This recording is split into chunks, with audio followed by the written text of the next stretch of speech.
মাননীয় স্পিকার, আজকে এই সংসদে বিতর্ক করতে এসে আমি স্তম্ভিত, আমি আবেগাপ্লুত, আমি আজকে লজ্জায় আজকে মাননীয় স্পিকার মস্তক অপমানিত।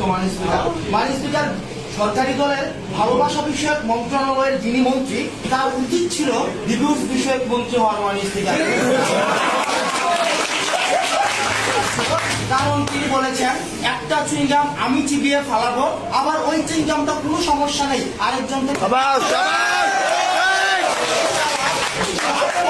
পবিত্র ভালোবাসাটাকে মাননীয় স্পিকার নিয়ে গেছে চুইংগামের পর্যায়ে। মাননীয় স্পিকার, তারা সেটা ভুলে গেছে যে একটা চুইংগাম যখন বেশিক্ষণ চাবানো হয় সেটা মিষ্টিটা ছেড়ে সেটা হয়ে যায়।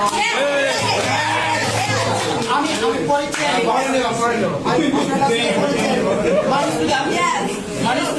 আজকে বলেছেন যে তারা যে কি ধরো ছাড়ো টাইপের ভালোবাসা আজকে সমাজটা ছেয়ে গেছে, কিন্তু দুইটা জিনিসের মাঝখানে একটা জিনিস রয়েছে, ধরো খাও ছাড়ো।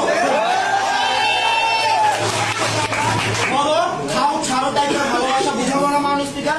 আজকে মাননীয় স্পিকার আমরা সেই ভালোবাসাটাকে বুঝাবো। মাননীয় স্পিকার, আজকে আমি স্মরণ করছি প্রেম সাম্রাজ্যের মহান অধিপতি আমার গুরু সেতুদাকে। মাননীয় speaker, love is power, love is happiness, love is peace, love is life, love is... আজকে এই সংসদে আমরা সেই ভালোবাসাকে বুঝাচ্ছি না যে ভালোবাসা রিক্সার হুডি তুলে একটা খানিক সংসার তুলে। মাননীয় স্পিকার, সেই সংসারের ভালোবাসাকে আমরা বুঝাচ্ছি না। মাননীয় স্পিকার, যে রিক্সার ক্যাম্পাসে সেটাতে চিপায় চাপায়। মাননীয় স্পিকার, আজকে মাননীয় স্পিকার হুমায়ুন আজাদ বলেছিলেন অন্ধকারের সাথে চেয়ে নিব।